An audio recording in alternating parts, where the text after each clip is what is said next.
Good to go. Okay.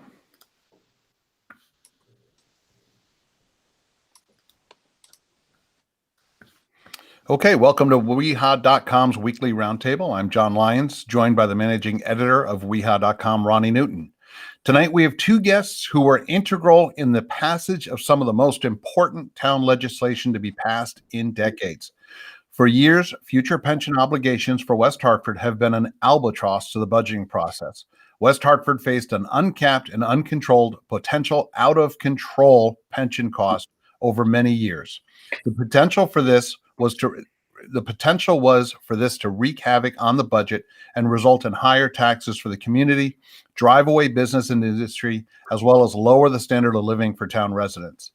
Legislation passed this week by the town council will control pension obligation expenses, create a protected reserve fund, fully fund pension obligations going forward, and result in more manageable budgeting process for future councils.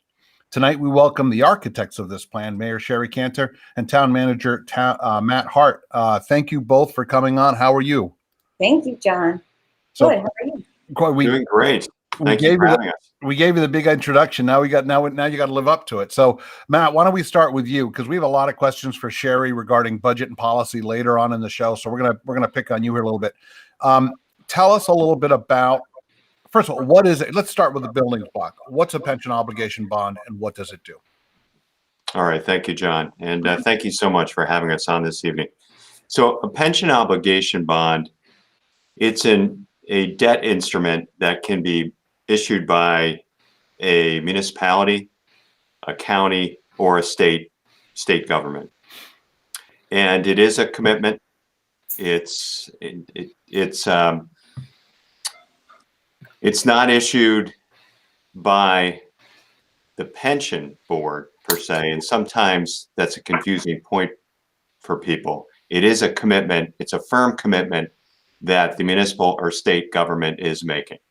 So where it is, okay, go ahead. It's a taxable instrument, yep, as opposed to a tax-exempt general obligation bond, which is the most typical type of debt we issue.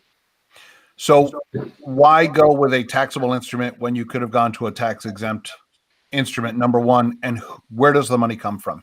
Who is buying the bonds?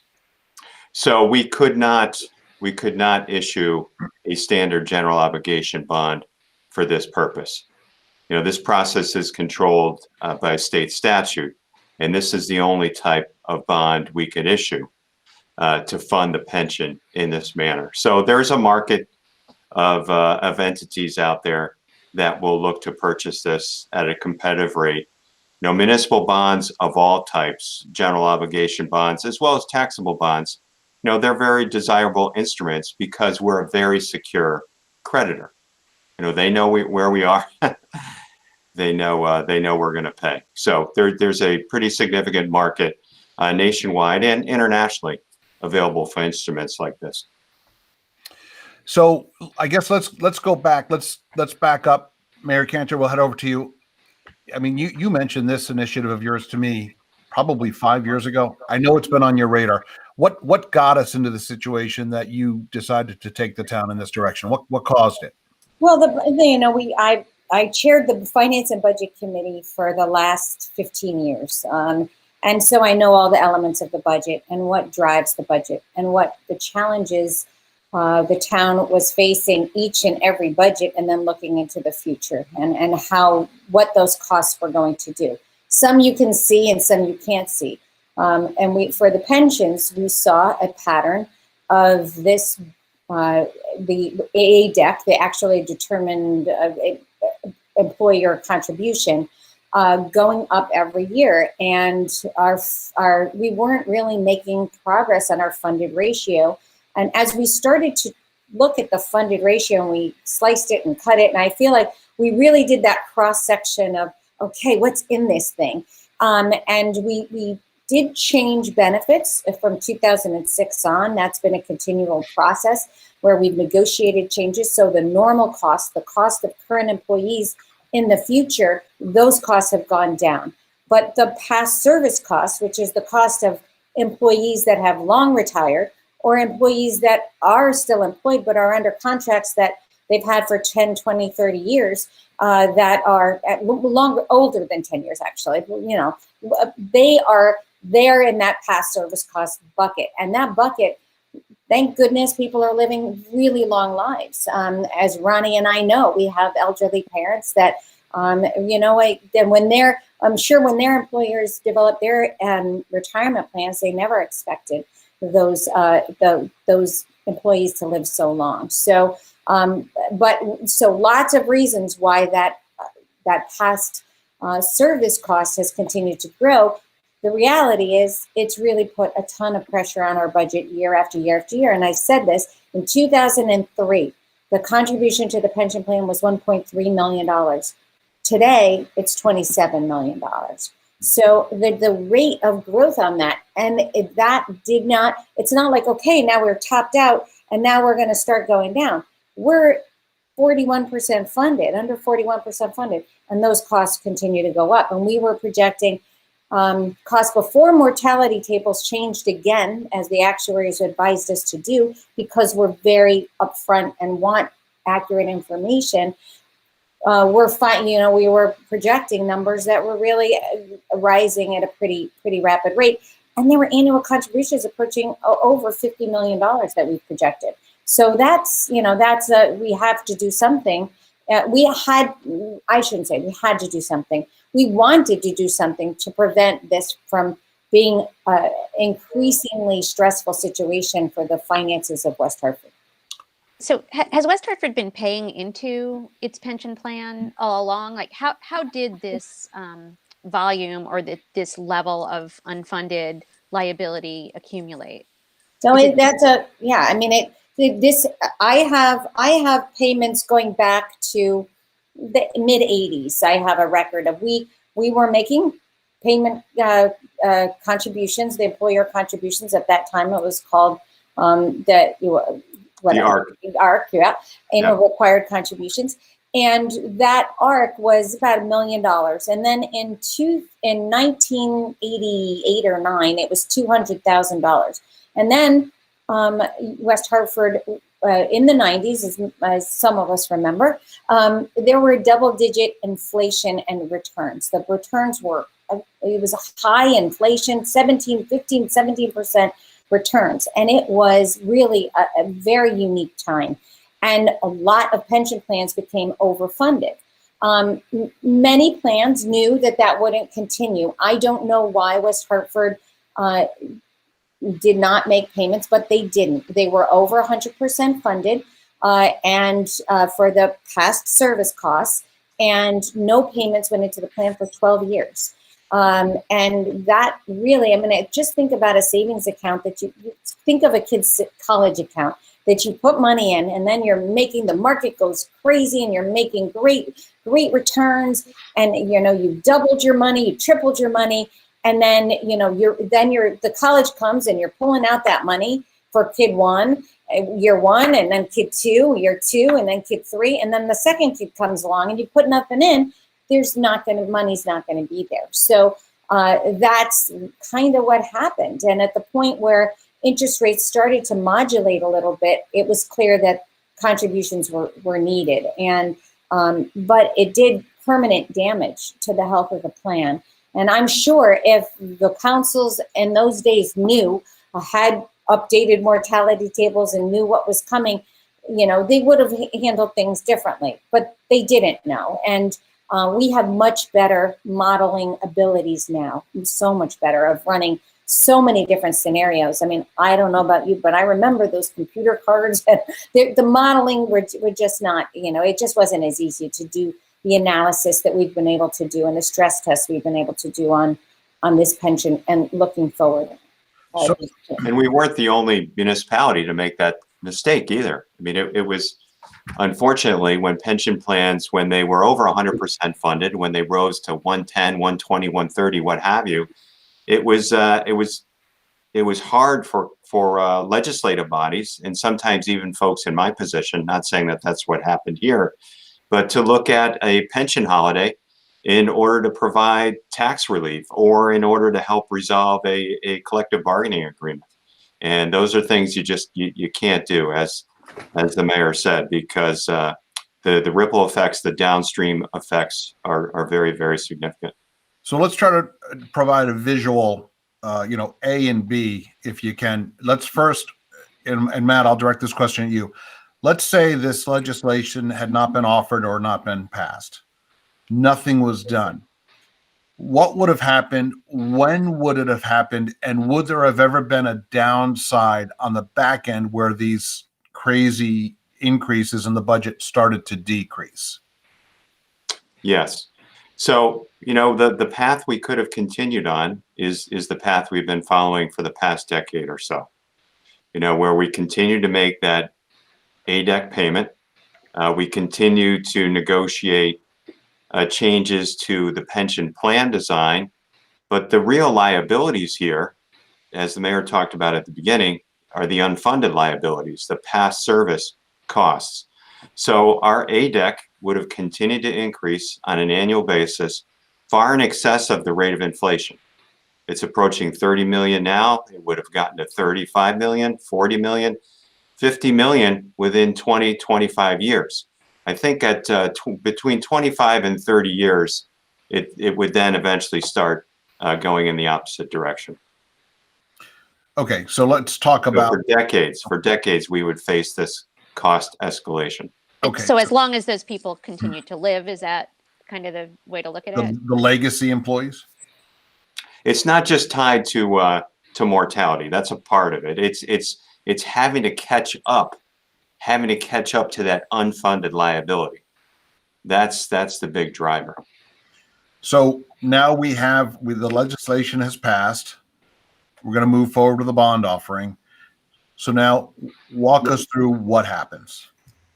Okay, so what will happen now is we still have some steps to complete on our end. We have to make a referral to the state, to the treasurer's office, and to a section of OPM, the Office of Policy and Management. They need to review all of our plans and provide us with comments, which we'll take into due consideration.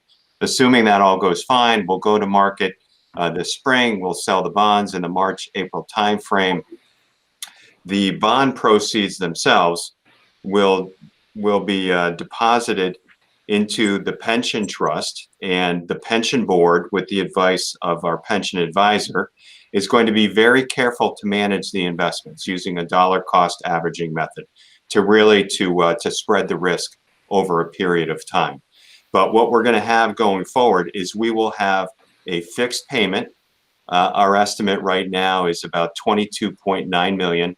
A fixed payment that represents the payment we need to make each and every year on the bonds themselves. And that will be a fixed payment for 25 years. On top of that, we are going to have a much smaller ADEC payment. We're still going to have an ADEC payment for all the current employees to cover the normal cost, plus a little bit more. That ADEC payment is going to range from 7 to 12 million. So our costs moving forward are going to be, roughly 29 million.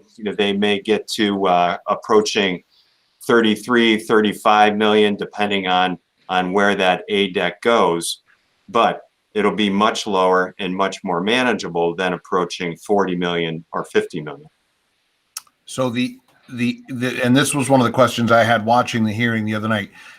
It was about the variability of the ADEC. The variability is tied only to existing employees, not, and I'm going to use the term legacy, meaning people who are under the old plans that are causing these, that caused the underfunding to begin with.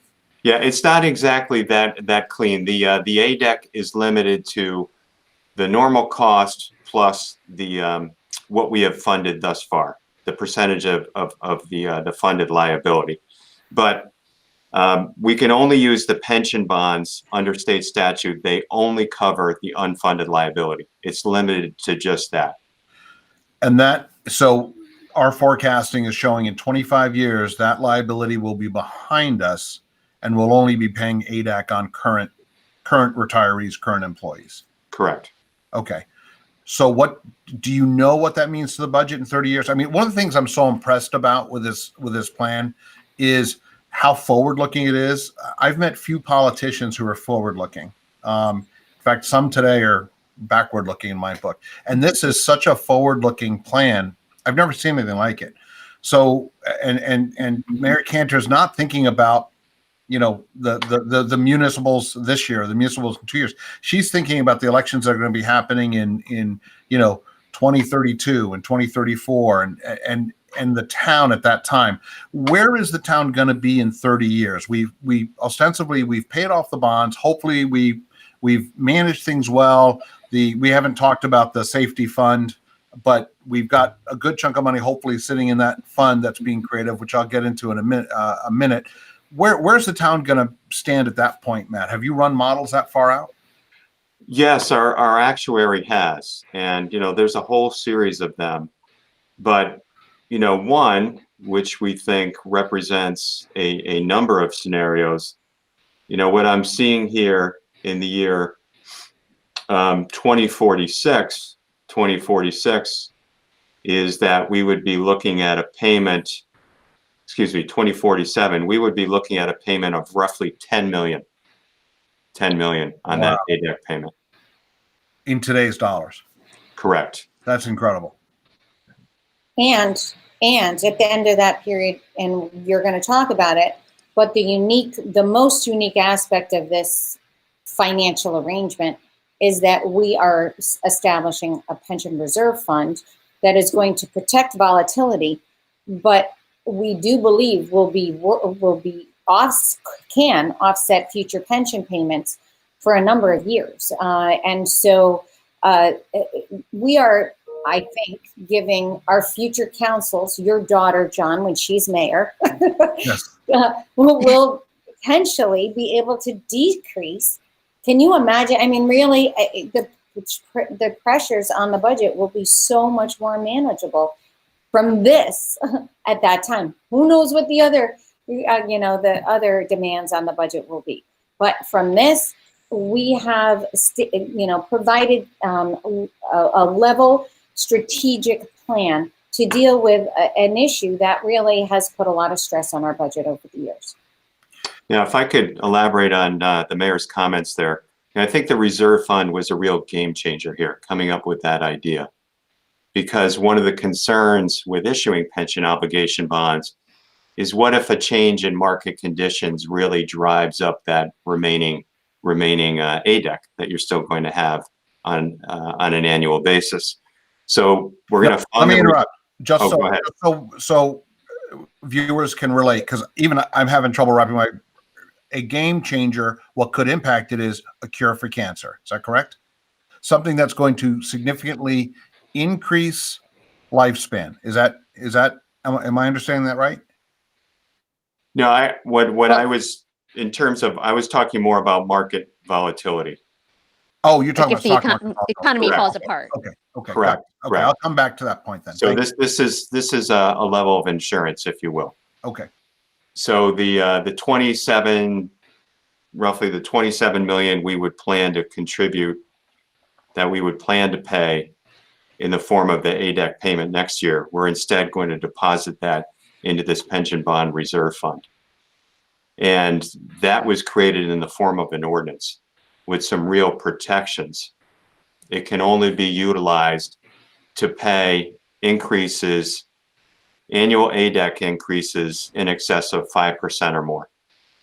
So let's say 10 years down the road, we're looking at a 7% increase in our annual ADEC payment. The town will need to pay the first 5%, that remaining 2% we can draw from this fund. We also, if we're at a point in which the plan is 100% funded and our actuary does an analysis that demonstrates that in 90% of the outcomes we're going to remain at roughly 100%, we can also use the reserve fund to pay for a portion of the debt service on the bonds. But the primary purpose of it will be to absorb increases in the ADEC payment should they arise. And we fully expect that we'll need to draw on it from time to time over the 25-year period. But as the mayor was talking about, at the end of that 25 years, we expect to have a balance of 60, maybe to 100 million that can be utilized for other purposes, for other liabilities that the town is facing at that point. So it's And that effectively- fee, that account is not tied to anything at that point, right? In 30 years from Correct. now, that money is available for other uses. Correct. Okay, so back to my just trying to help me and viewers understand ADAC and the variability in ADAC. What impacts ADAC could be a change in life expectancy, a major medical breakthrough, something that's going to create additional expense due to longer life, that type of thing. Am I getting that right?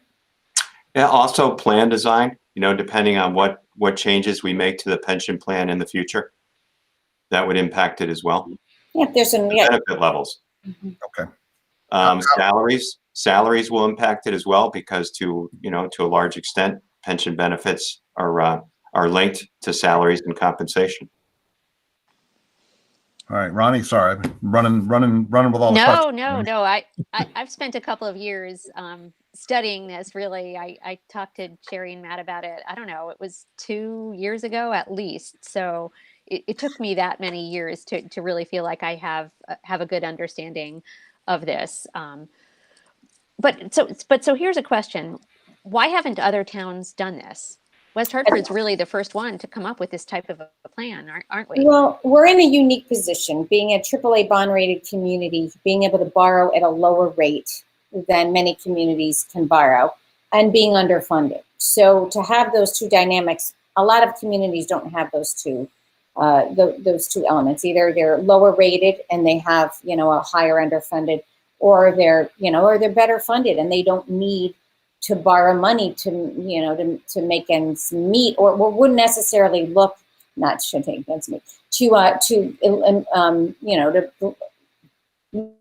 level out the payments going forward. And they don't have those escalating payments that we do.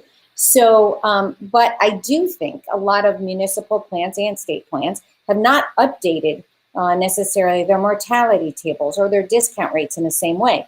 I was just looking up the Pew Research Institute had just done a pretty extensive article about the fact that underfunded pensions are so understated, and it probably is a bit of the next fiscal cliff for the municipalities and state governments. So it's a problem, but I think this is it has some risk. So if you borrow very low, which we are at historic lows, I think we are going to start, people are going to look at this. This could be a white paper. And I do think there are municipalities going to use these tools that we are using to help to manage these plans going forward. So historically low interest rates are unique right now. They've been low, but this just really makes it work. That's number one. Number two, if you do want to either purchase an insurance plan, which many municipalities have to do, or you set up a reserve like this, it can minimize your risk. So those are good options, I think, going forward. Many have to buy insurance plans, but it makes it too exorbitantly expensive that it doesn't work. But we are hearing about towns calling, actually, to ask, how'd you do this? What are you doing? Or other municipalities are starting to look at doing it, and things don't line up the way they do for us. The fact that we have the 25% of 25-year amortization, we're not extending that amortization. We're sticking with 25 years. That's another thing that some municipalities might not do. If they have 10 years left, or if they have it's not going to be beneficial to them to change that period, make it shorter. So anyway. That AAA rating is a powerful tool if used properly. Okay. Yeah, if I could add one thing on that, John, just in addition, and the mayor touched on this, the interest rate environment, it's probably once in a lifetime, what we're looking at now. When we did a pretty complete analysis 2 years ago, I think, and the rates weren't there. We would see savings, but not nearly as powerful, and most of the impact was a couple of decades out. So what we're seeing now, again, it's once in a generation, once in a couple of generations. It's really this opportunity. And as the mayor said, many AAA communities, their funded ratio is not where ours is, although there are some around the state, and actually we're starting to get some inquiries from other AAA rated communities in Connecticut, very well known in the greater Hartford region and other parts of the state. Their funded ratios may be 50, 60, 65%, but they're looking at this too, given this interest rate environment. It's a tremendous tool. Now, it passed, both measures passed 7-2. Lee Gold, who's the minority leader, voted in favor. The other two minority members voted against. Both of them brought up the same concern. We're converting a soft debt into a hard debt. I didn't quite understand where they were coming from. I don't know a lot about bonds. Can you guys explain what's the difference? How does this turn a debt into a hard debt? So the ADEC is a number that the actuary gives to the pension board, and the pension board approves it, and they send it to us, and we're required to make that payment. If we did not make that payment, we would not be a AAA bond rated community for long. Maybe they'd give us a year or two, but if we do that, we would lose that AAA bond rating, because they know what we saw in that 90s period. If we hit historically low interest rates, we wouldn't be making it. Those were historically high interest rates, and we see the stress it put on that plan. So it is a way to kick the bucket down the road, short-term expedient. No tax increase, kind of immediate sugar high, I think, that ultimately will cost you down the road, not even equally. It will be exponential costs down the road. So that's a soft versus hard liability. And that's one of the things that you are required to make this payment. And that, as Matt had mentioned, the state, the town is backing this payment. I mean, it's not just the pension fund, right? It's the town.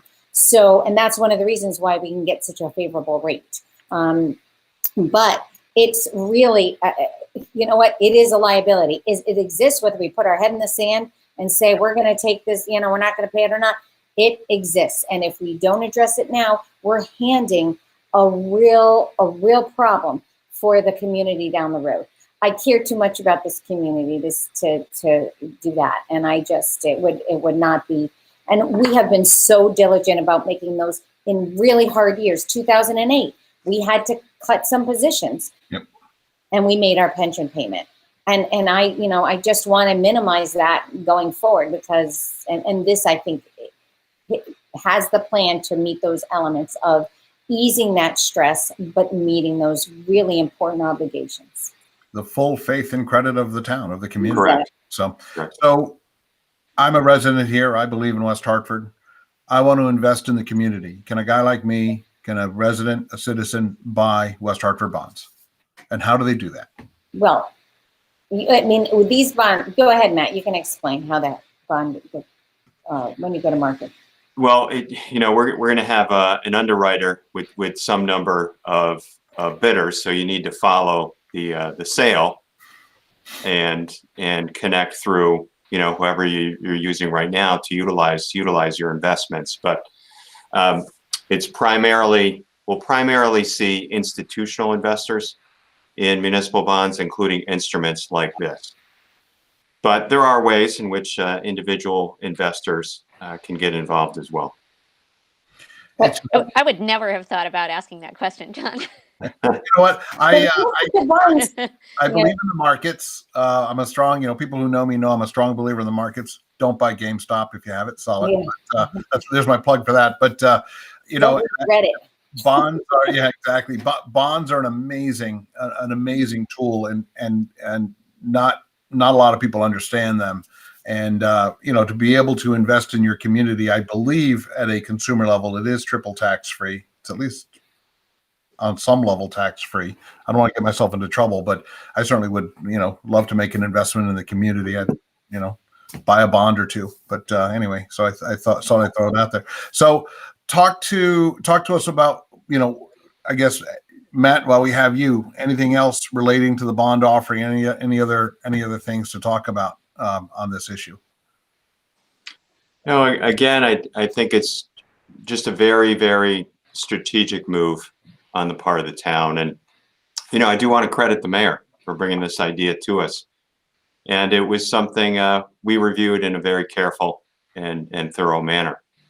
And I think it's innovative at the same time, as we've talked about at some length. We're taking advantage of the current climate, the current interest rate environment. And I'm really excited about the potential moving forward to alleviate some of the pressures we have on our operating budget. And we'd be happy to talk about that in more detail And later that's what, on in our yeah, show. that's what I'm going to, unless Ronni, you've got more POB questions. I'm going to Nope, that was a perfect segue. Okay, perfect segue. So obviously, anytime we get Mary Cantor on, we always like to pick her brain on the budget. We like to know what's going on. I'll just ask broadly. I've got one or two line items I want to ask about because Mary Cantor, you alluded to these things in the meeting the other night. But what are, let's push pensions to the side. What's keeping you awake at night on the budget? What else do we have to worry about on the budget? How are we doing on the budget? Well, I mean, unfortunately, we have several other cost drivers that continue to rise. We are a member of the Metropolitan District Commission, and there have been, we've had significant increases over the years. What the MDC is, I think, I can really put all your viewers to sleep, uses an ad valorem system for their how they allocate their sewer charges. Most municipalities around the country, or most water systems around the country, use a user fee, but MDC is under a grandfathered arrangement and uses this ad valorem system, which is based on, ad valorem is generally based off of grand list. Their ad valorem system actually is based off of taxes collected. It's a little bit complicated over the last 3 years. And so we're part of this 8-member town, and we pay a good amount of more than we feel we would pay under a user system. But we get taxed. So we're one of the taxpayers, and we get taxed, and there's very little that we can do. MDC has been wonderful partner. They're, they provide a great service for the town, and they are very professional. But it's been an expensive, it's been a real driver in our budget, and it's been unpredictable. We don't know until their budget comes how much we're going to increase, whether it's $300,000 or $800,000. And so we really tried to work with them to flatten out some of their own costs. Maybe this is a good vehicle for them too, to help alleviate some of their costs down the road and to stabilize some of the expenses that they have. But anyway, so that's been a real challenge. We also have an aging infrastructure. We know that. We have we have a lot of road repair. We have facilities that are aging, and we've got to address those things. And we continue to. Every year we do bond money, and you can buy those municipal bonds tax-free, John. Yep. But they are, there's a constant need, and we're not keeping up, with as much as we'd like to do. And then, obviously with COVID, we have revenues that have not come in at the same rate, whether it's parking revenue and so, anyway, so there's stresses on municipal budgets, not just our municipality, all over the country. We have not, the country hasn't had an infrastructure investment in 50 years, and our municipalities show it. And we've had to actually handle the burden of things that municipalities didn't have to do before. And if you talk to the MDC, they would say the same thing.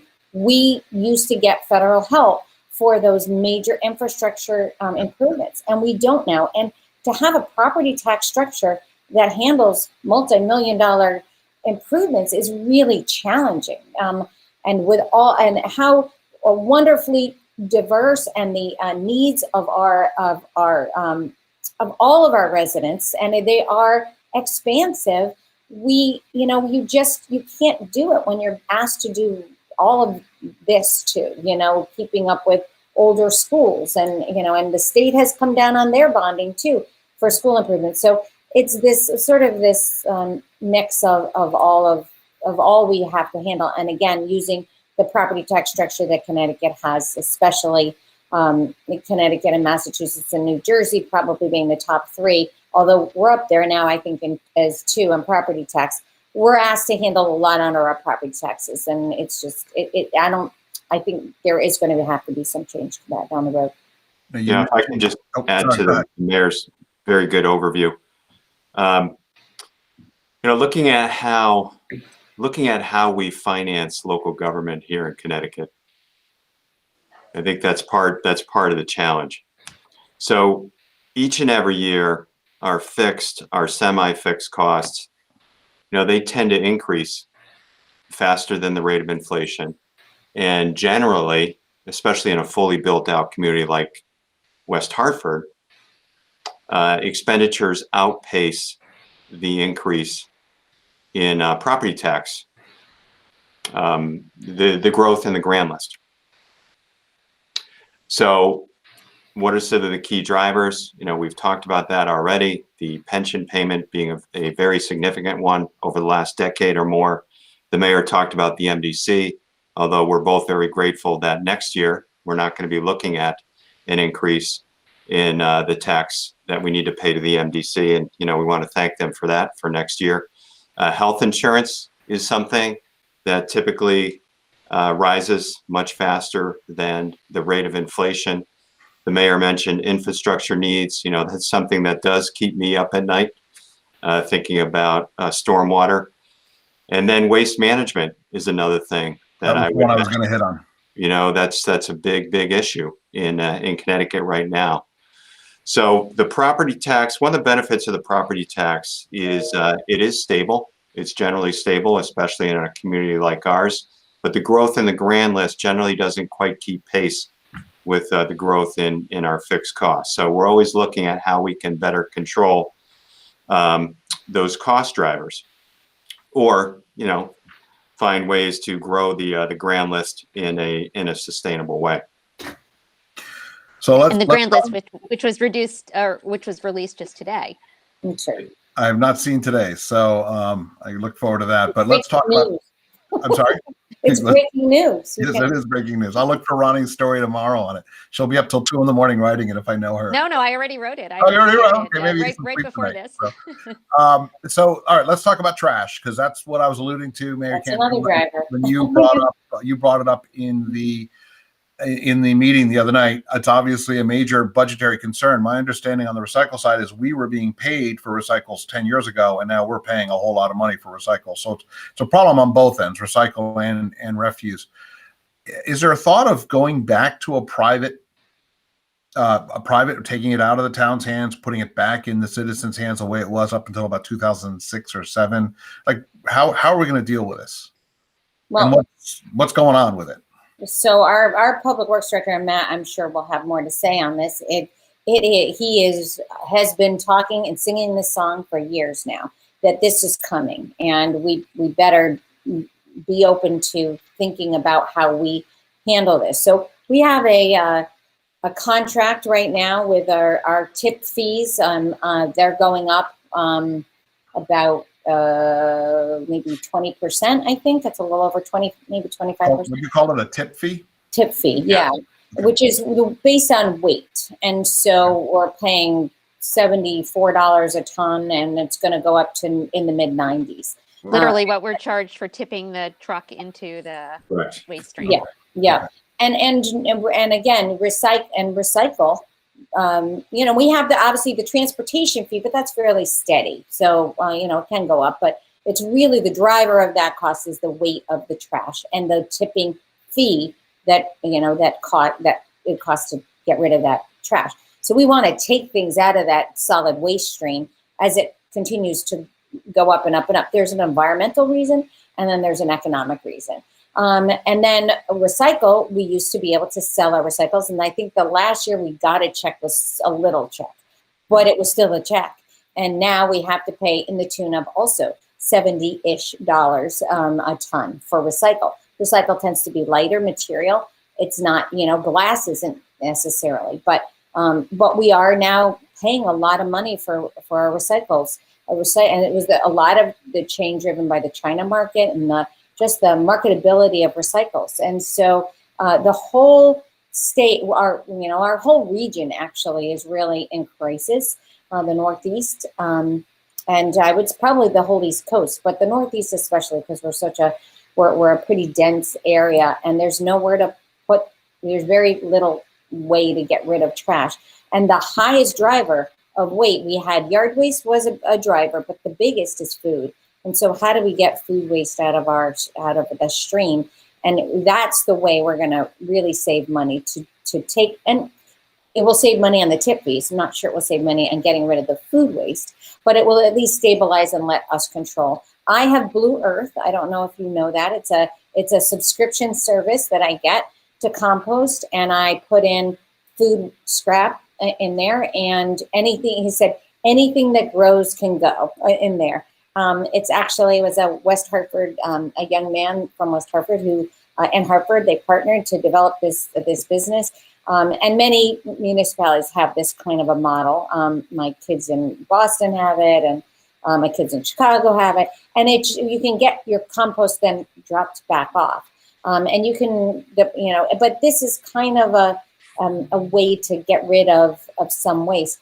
Our brown bins, actually, you can put some food in that grows in those brown bins. You can't put meat in there and things, but you can put vegetables and fruit in those brown bins. So it helps, but we really, the state is working on having maybe some mandates and maybe some incentives, or maybe some resources to provide municipalities a way to deal with this waste. So there's been real leadership shown by the commissioner of the Deep, Katie Dykes, who happens to be a West Hartford resident, and she's doing some great work in bringing municipalities together. And this is every municipality, different sizes, different parties. Everybody has something to talk about and something to gain from changing the way we get rid of our solid waste and our recycles.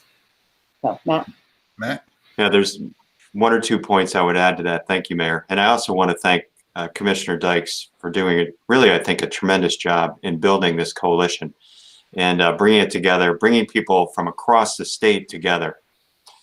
Small town first selectmen, big city mayors, et cetera, and really starting off with an education effort first and foremost.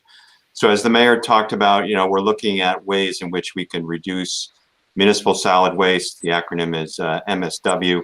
Organic waste that's generally the heaviest thing, and that's what drives the cost there. How to separate that organic waste, how we can do more with recycling.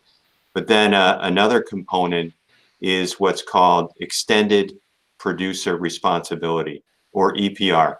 Think about the things you buy, particularly through sources like Amazon, et cetera. Or actually, even when you go to a brick and mortar store, think about all the packaging that comes with the vast majority of items you purchase. That packaging has some real significant environmental impacts. So how can we better manage that? How can we reduce it? How can we make sure that more sustainable materials are utilized in that packaging? And how could we potentially place more of the burden on the producer of the product in terms of how we're going to handle and manage that part of the waste stream as well? Good question. And do you see that coming out of, maybe the new federal administration putting some more pressure on the manufacturers or would it be state from Lamont's office, or? I think it would be both, and I think that this is something of an international movement as well. Interesting. So. And countries that have done this have had great success. So, and the businesses want to cooperate. I mean, they'll do what they need to do. So you just, anyway, I think we'll see both. I think we'll see federal and state action. It's complicated, and Mayor, when we get to the Q&A with you, I've got a question that kind of ties us all in a nice, neat bow, but I'm going to hold off on that here for a few minutes. So, so one thing, I did some quick analysis. It's not by any means, and Matt, you can certainly clean up my next statement, but it looks like, depending on what kind of home you own, whether it was new construction, whatever, between 2003 and 2016, taxes went up. And by the way, let me point out, this is prior to Mayor Cantor's administration. Taxes went up somewhere a minimum of 60%. I'm talking house taxes, home tax, homeowners taxes, and some houses seeing increases of over 100%. Since 2016 to today, they've gone up right around 5%, maybe a tad less. I guess the question is, what have you done to be able to, you've really been able to wrap your hands around taxes. I mean, it's a stark difference if you look at the numbers. And with this bond offering, do you have any, are you able to look into the future and kind of give us a feel for how we should be able to control taxes going, say, the next 5 or 10 years? This is for Matt? It's for both of you, really. Okay. Would you like me to start off, Mayor? Sure, go ahead, Matt. Okay, great. So in terms of, I'm not as familiar with the history, John, so I don't know what drove the increases in the past. I'm sure some of it was due to increases in value. I would imagine that was a component of it, but we certainly have had these cost drivers, as we've been talking about, that have outpaced the rate of inflation to a significant degree.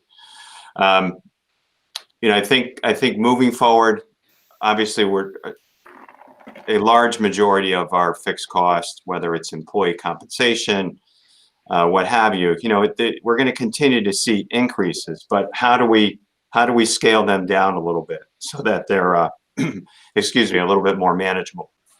So, with the issuance of the pension obligation bonds, that'll go a long way towards controlling that liability to a significant degree, as we talked about earlier in our show.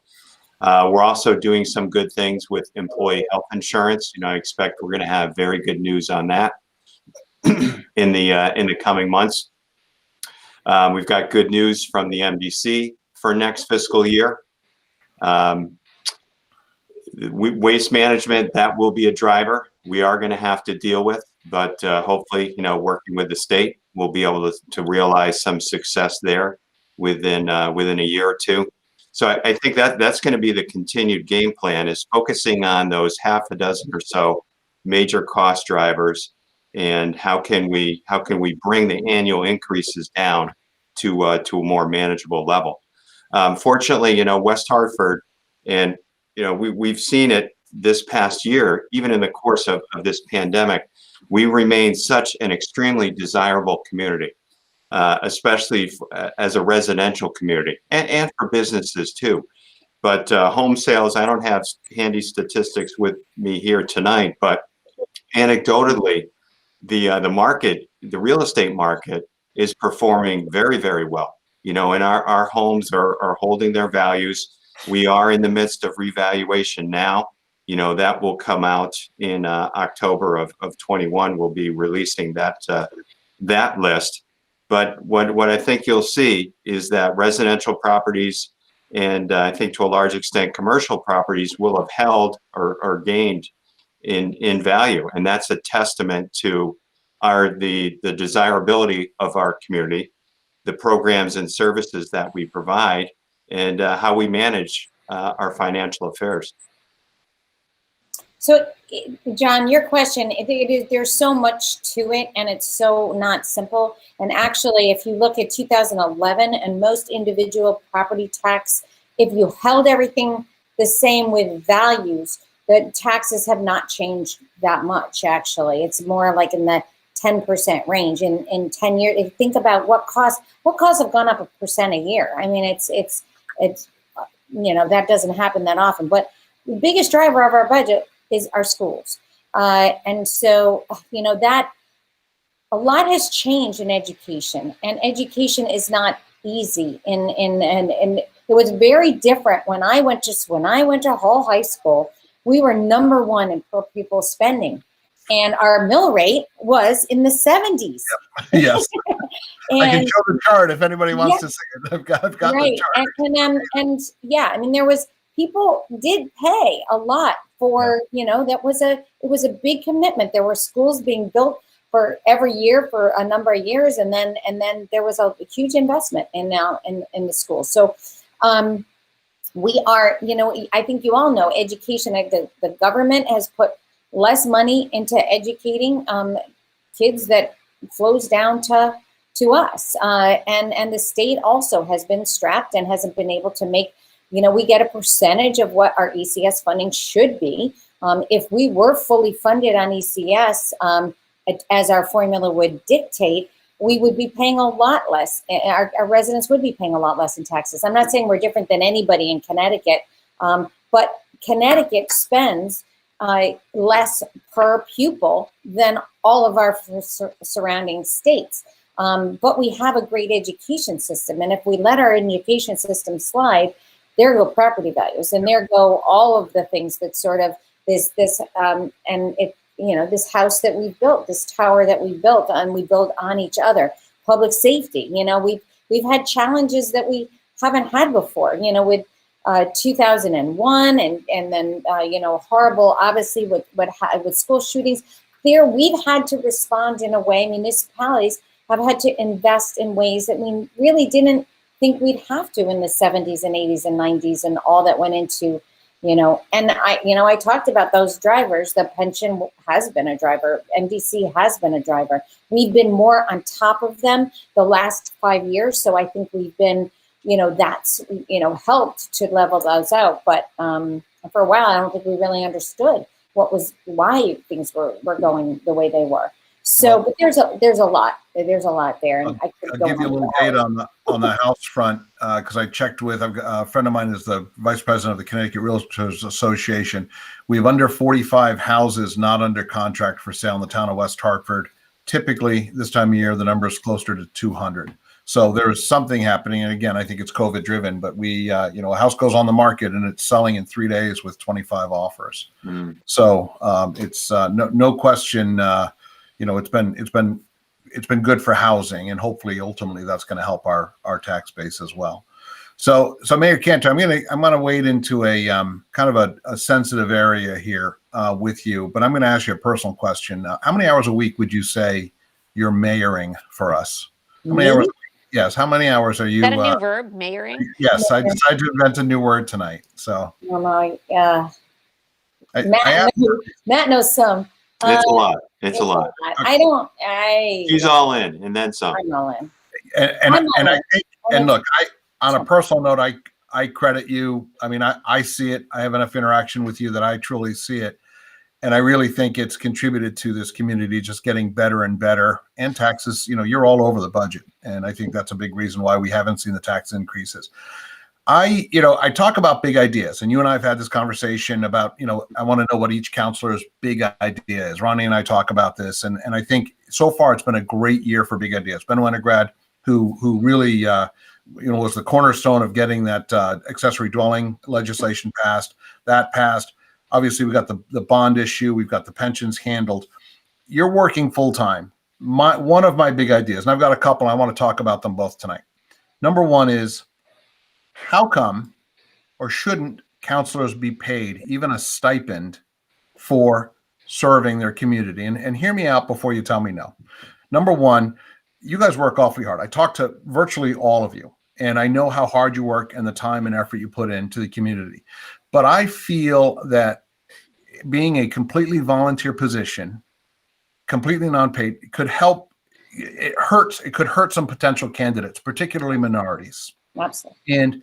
And simply because minorities tend to be historically at the lower end of the income level.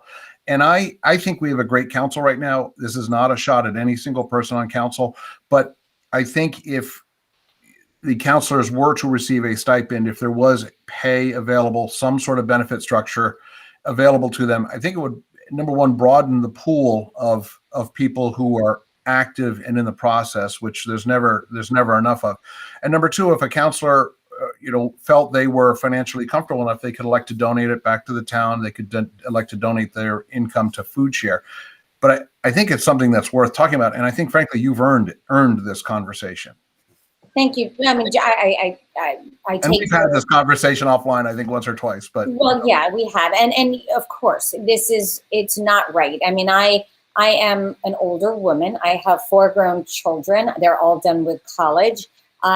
So I don't have the same financial constraints as I know when I was a town councilor and I had 4 kids in school. And when I walked out the door to go to a night meeting, I knew they were having potato chips for dinner some nights. And, I had to make sure. My husband travels, and I had to make sure that they were taken care of. And luckily I had, a community that was so supportive. But a lot of, it's young people with kids can't do this schedule unless they are surrounded by support. And sometimes that costs money. But you're right. It discriminates. It discriminates against people that can't do it. And so you're absolutely right. And this is a charter change. It's something I talked to our corporation counsel about it. It's something we're going to get to. It's probably a 2 or 3 year fix to deal with it. We're going to probably look at models. I was just on the phone with the Rochester, Minnesota mayor today. Actually, I was on several calls with mayors today. But the models are unique, and they're all different. And a lot of them have professional town management, but they also have paid councils, and there's some kind of stipend. Right now, it's really hard to vote for yourself getting something, and I don't. It always is, I think.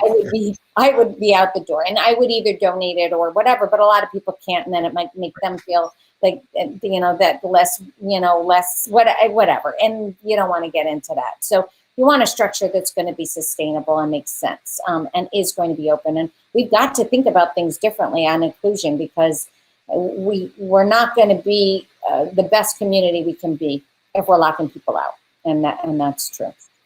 So, and I have talked to a number of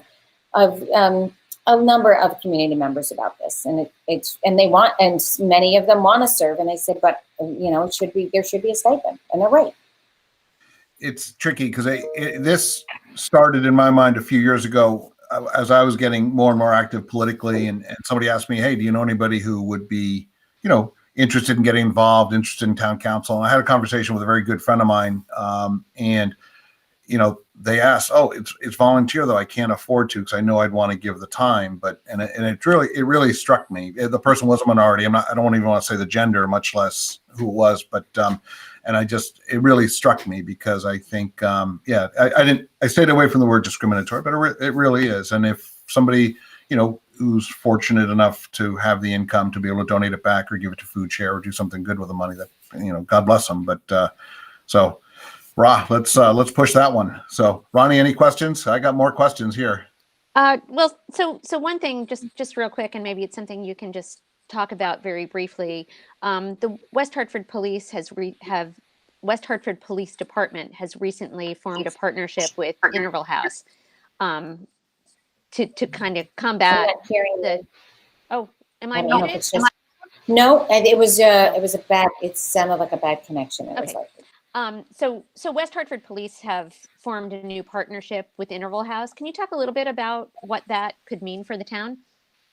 Yeah, so I think Matt probably wants to mention something about this too, but Interval House, as you know, is a domestic violence, a nonprofit focused on domestic violence, offers a hotline and support services for victims of domestic violence, and is very focused on prevention. That is the best way to handle any kind of domestic violence. So they have shelters, and they again have the hotline, and they do education programming, and they support. There's some other police departments that they have embedded advocates in. They know the system well. They have court advocates that go to court with victims to support them in this it's a very, very difficult process. And I brought this to Matt, and we had a meeting with the chief, and Mary Jane Foster, who's an incredibly talented leader, and our chief, who is also an incredibly talented leader and wants to make change things and make the town better. They have partnered, and they have an embedded advocate now that has started us, I think, a couple of weeks ago in our police department to work with victims, because the police do not have the training nor the time to follow up with a victim that's someone that's been in crisis and call the police. And the hope is they don't call the police again. They get support from the advocate and from the Interval House. And we know the stresses of what's going on with the pandemic. It really makes it much more challenging. If somebody's susceptible to this, it puts them more at risk. So I'm very grateful for the town manager for being open to this and supporting it, and for Mary Jane, obviously, her services, and the chief has been such a leader and is really, and we're going to get a report on it at our next public safety meeting, and I'm excited to hear about that. And Unfortunately, we need it, but we are up against it. Ronni, one more question. We both know what the question is. Ronni, do you want to ask it, or you want me to ask the question? No, you go ahead. All right. So I got one more question. It's an easy one-word answer. This is for Mayor Sherry Cantor, and then I'll wrap up and thank both of you for coming on. Mayor, you're going to run again this year? I'm thinking about it. Well, I personally hope you keep thinking about it. So I think we're very lucky to have you. And Matt Hart, we're also very lucky to have you. Thank you for all the detail and the technical aspects of this. Really great to have you both on. This hour blew by. I looked up, I saw it was 6:59. I said, holy cow. But thank you all. Ronni, as always, great show. Thank you very much. For weha.com, Weekly Roundtable, I'm John Lyons, and we will see you next week. Thank you. Thank you. Thank you. Take care, everybody. Bye.